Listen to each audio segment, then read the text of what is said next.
Assalamualaikum warahmatullahi wabarakatuh. Kita ketemu lagi untuk membahas materi yang selanjutnya terkait dengan bencana alam gunung meletus. Untuk gunung meletus secara umum ini dapat memberikan dampak yang begitu banyak atau begitu luas kalau terjadi bencana alam gunung meletus. Kalau dilihat dari gambar tersebut bahwa untuk kejadian gunung meletus itu dari abunya dapat memberikan komunikasi yang kurang baik atau memberikan dampak yang kurang baik bagi masyarakat sekitar. Semburan laharnya pun juga dapat memberikan kerusakan baik lingkungan maupun kerusakan secara struktural bagi eh, perkampungan atau perumahan di daerah atau di sekitar Gunung Merapi. Nah, di sini untuk asal-usul kejadian bencana di Indonesia itu dari geologi. Itu yang pertama kenali wilayah Indonesia yang terletak di antara lempeng tektonik. Jadi Indonesia itu terletak di lempeng tektonik. Nah, kemudian kondisi ini menyebabkan Indonesia rentan terhadap gempa bumi, tsunami, letusan gunung api, dan jenis-jenis bencana geologi lainnya. Tapi yang akan kita bahas pada kesempatan kali ini terkait dengan letusan gunung Merapi. Untuk lempeng-lempengannya itu ada lempengan Pasifik, lempeng Pasifik, lempeng Eurasia, dan lempeng Hindia Australia. Untuk proses terjadinya gunung berapi, ini dilihat dari jumlah, suhu, dan komposisi magma, jumlah gas terperangkap yang terkandung di dalamnya. Jadi dari kumpulan beberapa faktor ini yang akan menyebabkan terjadinya letusan gunung berapi.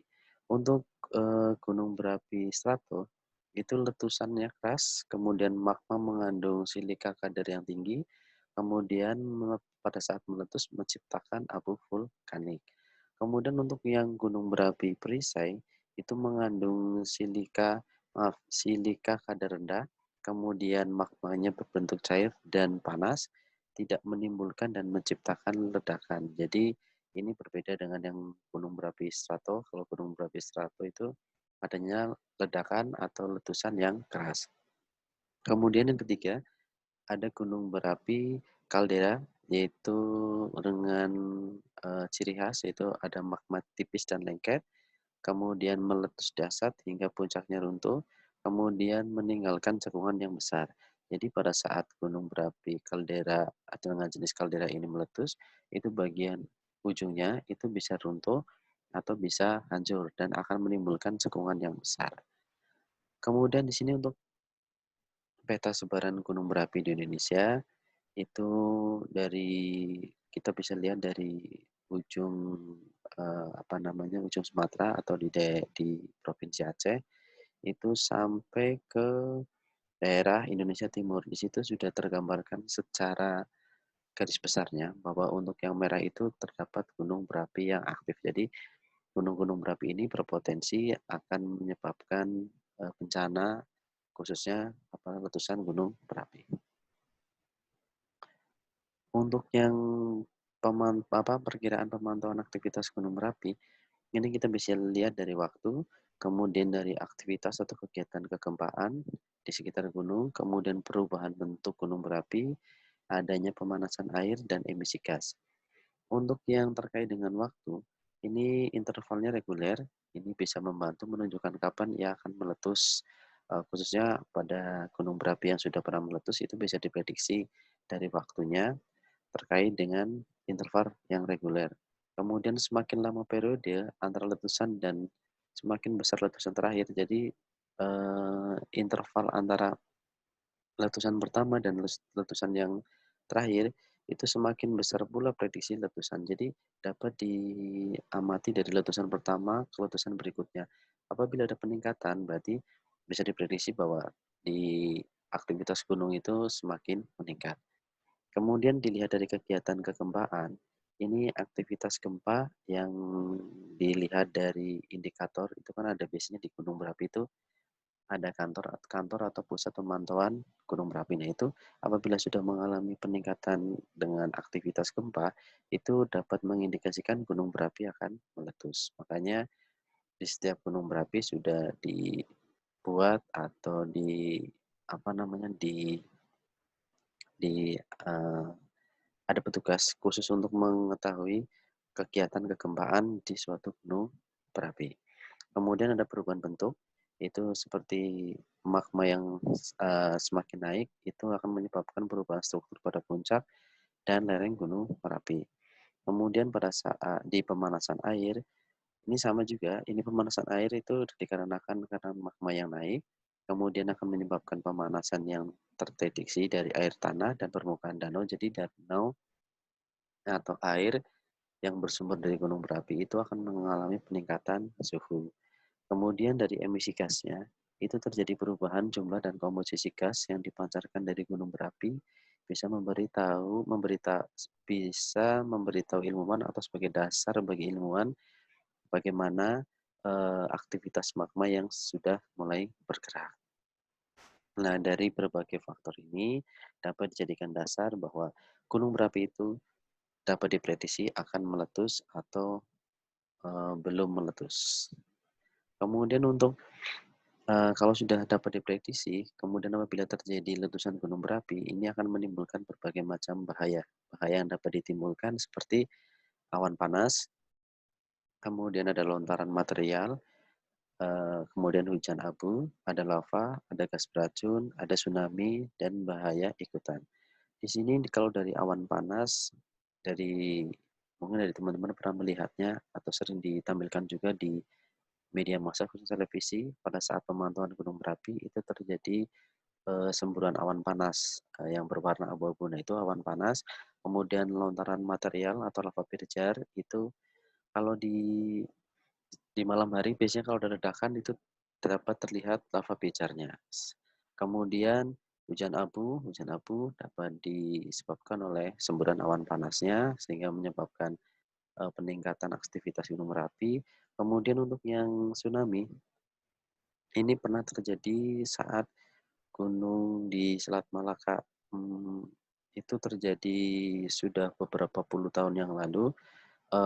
Untuk pada saat letusan Gunung Krakatau itu terjadi letusan gunung berapi dan menyebabkan tsunami. Tsunami-nya ini pun tidak kecil ya, jadi sangat besar. Itu bisa dilihat biasanya kalau bisa dilihat di YouTube juga terkait dengan aktivitas Gunung Krakatau atau pada saat meletusnya Gunung Krakatau. Nah, itu ada ilustrasinya terjadi tsunami. Kemudian untuk tahapan bencana, sama seperti bencana-bencana yang lainnya, keadaan tanggap darurat itu akan diaktifkan pada saat terjadinya bencana. Nah, saat terjadinya bencana itu masuk dalam fase tahap tanggap darurat sebagai tim kesehatan atau tim medis itu harus segera mengevakuasi dan menyelamatkan korban yang terkena bencana, khususnya bencana gunung berapi. Itu harus dievakuasi, diamankan atau dibawa ke tempat yang aman. Untuk persiapan menghadapi bencana gunung meletus atau gunung berapi ini, sudah dijelaskan tadi bahwa gunung berapi itu pada saat akan meletus dapat diprediksi, tapi untuk waktu secara tepatnya tidak bisa. Tapi untuk tanda-tanda atau saat akan terjadinya letusan gunung berapi itu sudah dapat diprediksi, makanya kita harus dapat mempersiapkannya. Yang pertama, mengenali daerah setempat dalam menentukan tempat yang aman untuk mengungsi. Jadi kita harus dapat memetakan di manakah yang akan dijadikan tempat titik kumpul atau tempat untuk mengungsi bagi masyarakat, kemudian membuat perencanaan penanganan bencana, kemudian yang ketiga mempersiapkan pengungsian jika diperlukan. Jadi kita harus sudah siap segalanya. Kemudian yang berikutnya mempersiapkan kebutuhan dasar. Kebutuhan dasar ini khususnya bagi para pengungsi, kemudian memperlihatkan arahan atau memperhatikan arahan pusat vulkanologi dan mitigasi bencana terkait dengan perkembangan aktivitas gunung berapi. Jadi kita harus kalau kita ditinggal di daerah sekitar gunung berapi, kita harus selalu memantau terkait dengan aktivitas gunung berapi yang akan disampaikan oleh PVMBG, jadi Pusat Vulkanologi dan Mitigasi Bencana Geologi. Kemudian menyiapkan masker dan kacamata pelindung untuk mengantisipasi debu vulkanik, karena ini debunya kalau semakin banyak dihirup bagi korban, itu juga akan menimbulkan komplikasi atau masalah dalam saluran pernafasan. Kalau masuk ke dalam jaringan mata pun ini akan memberikan iritasi pada mata, makanya kita harus mempersiapkan terkait dengan alat pelindung diri khususnya masker dan kacamata. Yang berikutnya, mengetahui jalur evakuasi dan shelter yang telah disiapkan oleh pihak berwenang. Jadi, kita harus benar-benar memperhatikan dari tim atau petugas yang berwenang terkait dengan penanganan bencana gunung meletus. Jadi, jalur evakuasinya kemana, kita harus ikuti. Kemudian yang berikutnya mempersiapkan dukungan logistik seperti makanan siap saji dan minuman, lampu senter dan baterai cadangan, kemudian uang tunai secukupnya dan obat-obatan khusus, sesuai pemakaiannya. Jadi, kita harus mempersiapkan juga terkait dengan makanan yang siap saji, karena kalau sudah di daerah situ, terjadi bencana gunung meletus, otomatis untuk kebutuhan dasar bagi para korban kita harus pantau atau kita harus, selalu sedia, kalau tidak akan menimbulkan masalah lain seperti mungkin bisa terjadi kelaparan atau terjadi berbagai penyakit yang mengikutinya. Kemudian kesiapsiagaan bencana, ini yang pertama merencanakan sistem peringatan dini. Pasti di setiap bencana itu kita harus selalu merencanakan sistem peringatan dini. Jadi jangan sampai bencana itu menimbulkan korban yang banyak, yaitu kita dapat meminimalisir dengan sistem peringatan dini. Kemudian membuat, peta ancaman, jadi kalau terjadi bencana, daerah-daerah mana yang akan terjadi maaf, daerah-daerah mana yang akan terkena imbasnya, makanya kita harus evakuasi itu. Kemudian membuat rencana siaga atau cadangan, kemudian membuat rencana pengungsian atau evakuasi, tadi sudah saya jelaskan di depan, kemudian melakukan simulasi latihan, lapangan atau latihan bagi, warga yang berada di zona merah. Jadi pada saat terjadi bencana, tindakannya mau apa, eee, larinya mau kemana, cara mengevakuasi seperti apa, sudah terlatih sehingga tidak memberikan kebingungan atau ketakutan bagi masyarakat. Nah, di sini untuk prabencana gunung meletus itu ada status gunung berapi dan kawasan rawan bencana. Untuk yang status gunung berapi itu ada tingkatannya dari tingkat 4, 3, 2, dan 1. Jadi kalau tingkat 4 itu dalam kategori awas, tingkat 3 waspada, tingkat 2 siaga, dan tingkat 1 itu dalam kategori yang normal. Untuk penjelasannya bisa dibaca sendiri ya, di sampingnya itu kan ada. Kemudian untuk kawasan rawan bencana itu dibagi menjadi 3, yaitu KRB 3 atau kawasan rawan bencana 3. Ini kawasan yang sangat berpotensi ter eee, terkena awan panas, aliran larva, guguran larva, lontaran batu pijar, dan atau gas beracun. Kawasan ini meliputi daerah puncak dan sekitarnya. Untuk dulu pernah ada, contoh nyata atau kasusnya, itu pada saat Gunung Merapi di Jogja, itu juru kuncinya itu tidak mau turun. Nah, itu masuk dalam kawasan rawan bencana, sudah tahu kawasan rawan bencana tapi tidak mau turun, akhirnya pada saat terjadi gunung meletus, terkena imbas dari, letusan gunung tersebut sehingga dapat menyebabkan kematian. Kemudian ada KRB 2 dan KRB 1. Untuk, upaya dalam penyusunan rencana kesiapsiagaan bencana, ini ada 3. Yang pertama, memiliki sebuah rencana darurat keluarga atau rencana ini mencakup analisis ancaman sekitar, identifikasi titik kumpul, kemudian mempersiapkan atau, menyimpan nomor kontak penting, jadi pada saat bencana bisa langsung menghubunginya. Kemudian mengetahui rute evakuasi.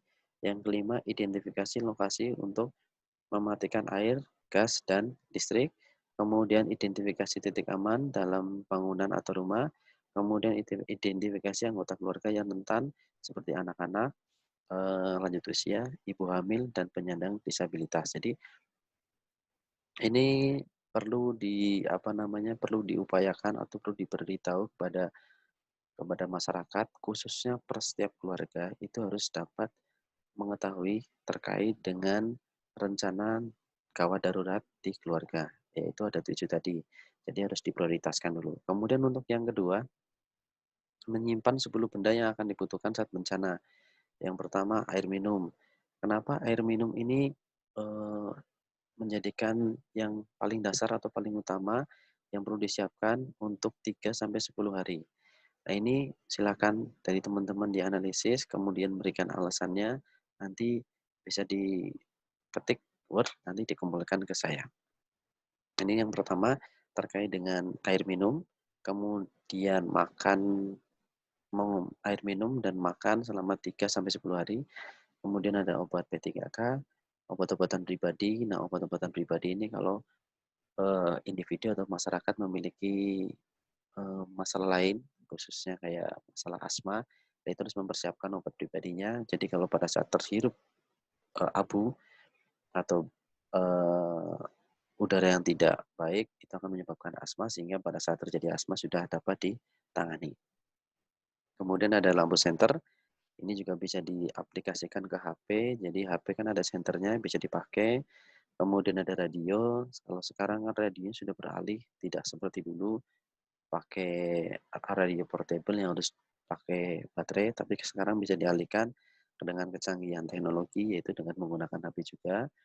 Kemudian ada sejumlah uang atau dokumen penting. Jadi ini dokumen penting juga harus dibawa karena dari efek dari gunung meletus itu kan bersifat panas, biasanya ada awan panas, ada larva, dan itu kalau ditinggal tidak diamankan itu akan membakar atau dapat menghanguskan berkas-berkas yang penting. Kalau bisa disiapkan dalam satu kotak sehingga pada saat terjadi bencana bisa langsung dibawa. Kemudian ada pakaian, jaket, dan sepatu.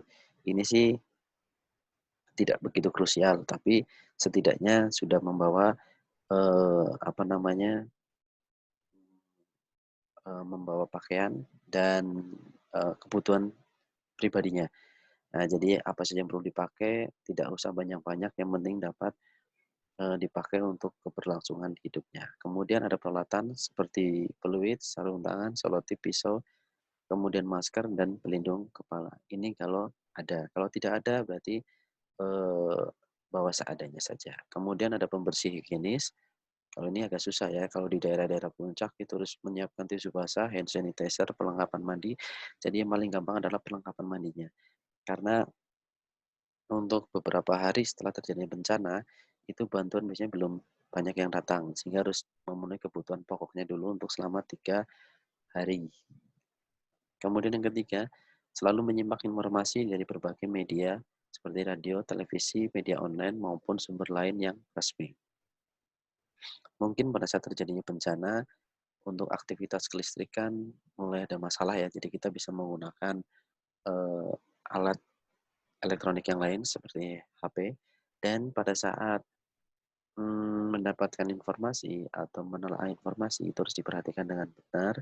Jadi jangan sampai informasi yang didapatkan itu tidak sesuai dengan apa yang telah disampaikan oleh BPBD atau BNPB pusat. Jadi harus benar-benar diketahui untuk kelayakannya.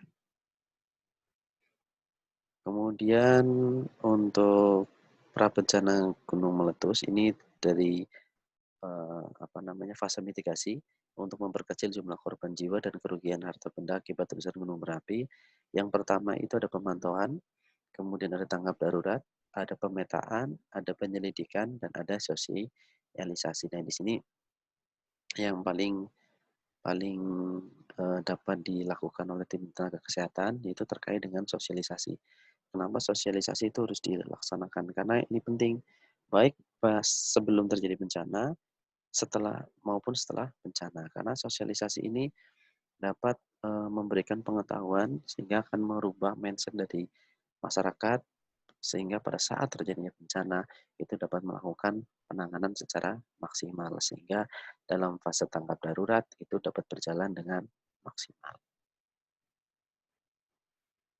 Kemudian di sini untuk letusan Gunung Merapi, yang pertama kita melakukan penyelidikan yaitu menggunakan metode berbagai ilmu kebumian. Jadi di sini nih sudah ada petugasnya sendiri dari BNPB, itu sudah ditempatkan di daerah-daerah yang eh, daerah-daerah yang dekat dengan gunung berapi sehingga saat pemantauan itu akan lebih valid atau lebih jelas.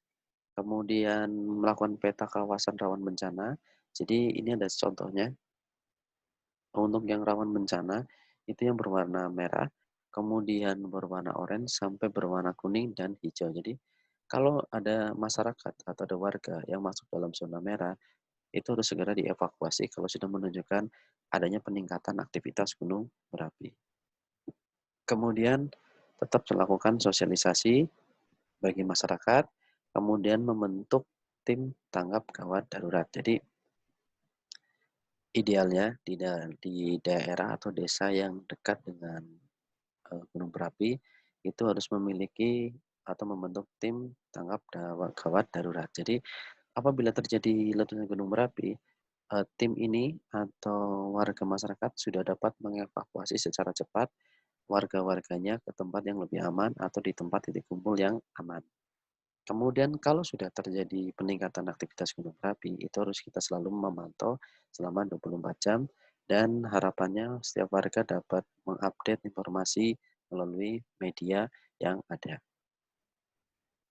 Nah, untuk apabila kita berada di kawasan pegunungan, ini harus memperhatikan rambu-rambu untuk meminimalisir ancaman erupsi gunung berapi. Yang pertama, perhatikan arahan dari Badan BNPB khususnya ke aktivitas Gunung Merapi itu terkait dengan perkembangan atau aktivitas gunung yang di daerah tersebut. Kemudian siapkan masker, kacamata pelindung, mengetahui jalur evakuasi, menyiapkan skenario lain jika dampak letusan meluas. Jadi yang pertama kalau sudah dipetakan tadi yang merah, orange, kuning ternyata untuk arah letusannya beda dengan yang diprediksi, makanya kita harus menyiapkan skenario evakuasi lain. Kemudian siapkan dukungan secara logistik, antara lain makanan siap saji. Ini karena merupakan kebutuhan dasar, jadi harus disiapkan oleh masyarakat sekitar atau oleh tim dalam penanggulangan bencana. Ini sekilas terkait dengan ilustrasi apabila terjadi bencana.